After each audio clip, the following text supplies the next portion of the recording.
کچھ لوگ سمجھتے ہیں کہ یہ بے پردگی یہ ترقی ہے، یہ ماڈرنزم ہے۔ ایسا نہیں ہے، یہ جہالت تھی۔ کعبۃ اللہ کا طواف برہنہ کیا جاتا تھا، تو برہنگی یہ جدت نہیں ہے، یہ قدامت ہے، یہ ترقی نہیں ہے، یہ جہالت ہے۔ اس سے اسلام نے نکالا ہے، اور پردے کی طرف اسلام انسانیت کو لے کر کے آیا ہے۔ کان رسول اللہ صلی اللہ علیہ وآلہ وسلم اشد حیاء من اظراف خدرہا، کمواری لڑکی پردے میں لپٹی ہوئی جس طرح حیادار ہوتی ہے، حضور اس سے بھی زیادہ حیادار تھے۔ تو یہ ہمارا دین ہے، لیکن مغرب اور لادینی قوتیں جانتی ہیں کہ پردہ اسلام کا شعار ہے، اور انہوں نے پہلے اس کو کمزور اس طرح کیا، جس طرح ایک رواج کسی نے کہا، بعض بڑے بڑے چینلز کے اوپر بیٹھ کے نام نہاد مفکرین کہتے ہیں یہ عرب کلچر تھا۔ عرب کلچر تو برہنگی تھا، عرب کلچر تو برہنہ طواف کرنے کا تھا، گھروں پہ جھنڈے بدکار خواتین کے چھتوں کے اوپر عرب میں لگتے تھے۔ تو یہ پردے کا تصور کلچر نہیں ہے، بلکہ یہ سنت زہرا سلام اللہ علیہا۔ اللہ کے محبوب نے فرمایا ہر دین کی کوئی الگ شناخت ہوتی ہے، الگ پہچان ہوتی ہے، ہر دین کا ایک الگ نشان ہوتا ہے۔ تو اسلام کی وہ خاص چیز، وہ خاص نشان، خاص پہچان پردہ ہے، حیا ہے، اور اگر حیا چلا جائے تو پھر دین بھی چلا جاتا ہے۔ ایک روایت میں فرمایا حیا اور ایمان دو آپس میں جڑی ہوئی چیزیں ہیں، ان میں سے ایک چلا جائے گا پیچھے پیچھے دوسری شے بھی چلی جائے گی۔ تو لادینی قوتیں اس بات کو جانتی ہیں کہ اگر حیا چھین لیں گے تو ایمان اس کے پیچھے پیچھے اس راستے سے جو حیا کے چھننے سے بنے گا، تو انہی قدموں پہ ایمان بھی رخصت ہوتا چلا جائے گا۔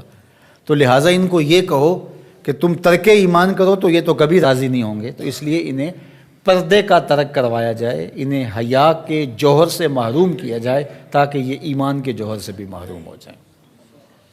تو پھر انہوں نے کئی رنگ تراشے، کبھی کہا کہ نظر کا پردہ ہے، کبھی کہا کہ پردہ تو انسان کے دل میں ہوتا ہے۔ تو مجھے بتاؤ آج کا شخص جو شہوتوں سے لتھڑا ہوا ہے، جہاں شہوات کی گندی ہوائیں چل رہی ہیں، اس ماحول کے اندر اگر کوئی یہ بات کہے تو کتنی عجیب ہے، جس ماحول میں تقدس کی باد صبا چلتی تھی اور وحی اترتی تھی، اور جبریل کو وحی لے کر کے آتے صحابہ نے دیکھا تھا، اور قرآن اترتا تھا، اور قرآن پڑھانے والے سکھانے والے خود صاحب قرآن تھے، وہ صحابہ، ان کو جب پردے کا حکم دیا گیا اور ان کو نظریں نیچی رکھنے کا حکم دیا گیا، تو میں اور آپ کون ہوتے ہیں؟ جب ابو بکر و عمر کو کہا گیا کہ نگاہوں کو نیچا رکھنا، جب عثمان و علی سے کہا گیا کہ نگاہوں کو نیچا رکھنا، جب سیدہ عائشہ، حضرت ام سلمہ، حضرت میمونہ، حضرت زینب، سیدہ فاطمہ تو زہرا سے کہا گیا کہ تم اپنے پردے کی حفاظت کرنا،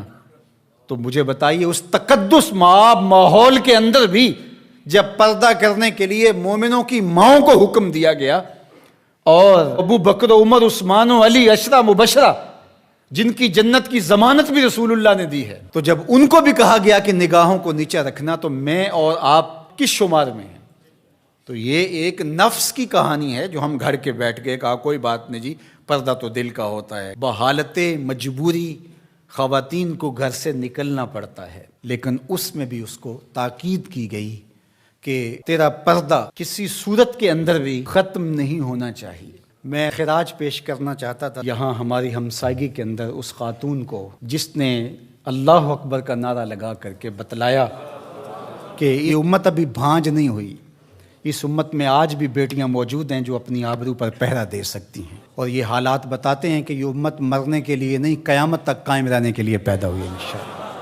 اس دبی ہوئی راکھ میں چنگاریاں موجود ہیں، جو وقت آیا تو شعلہ جوالہ بھی بن جائیں گے انشاءاللہ العزیز۔ اقبال نے ایک بات کہی تھی، اگر پندے ز درویش پذیری، ہزار امت بمیرت تو نہ میری، بطول باش و پنہا شو ازیں اثر کہ در آغوش شبیر بگیری۔ اقبال کہتا ہے اس فقیر کی ایک بات مان لے، ساری امتیں مر جائیں گی، امت مسلمہ تجھے زوال نہیں آئے گا، اور وہ کیا؟ بطول باش، بطول بن جا اور زمانے کی نظروں سے پوشیدہ ہو جا، پھر تیری آغوش میں بھی حسین ابن علی جیسے بیٹے جنم لیا کریں گے، ان کے جانشین تیری گود میں بھی پیدا ہوں گے۔ تو اس لیے پردہ ہماری شناخت ہے۔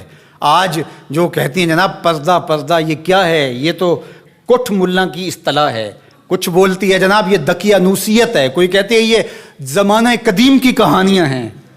جب قبر میں اتریں گے تو اس وقت مرد کے لیے 3 چادریں، عورت کے لیے اسلام نے پھر بھی 5 چادریں رکھی ہیں اس وقت. اس کا کفن بھی الگ رکھا ہے اس لیے کہ وہ پردے کی چیز ہے. تو کیا کوئی عورت کہتی ہے کہ مجھے اسکرٹ میں دفن کر دیا جائے، میں بے پردہ قبر میں جانا چاہتی ہوں؟ اس وقت تو سب کہتے ہیں تنیاں بھی باندھ دی جائیں، اس وقت محارم قریب آ جائیں جو لحد میں اتاریں. تو اگر زندگی کے بعد بھی پردے میں لپٹ کے جانا ہے تو ساری زندگی سیدہ فاطمہ کی غلامی میں بسر کر دیے جائیں، ان کی کنیز بن کے زندگی گزاریں.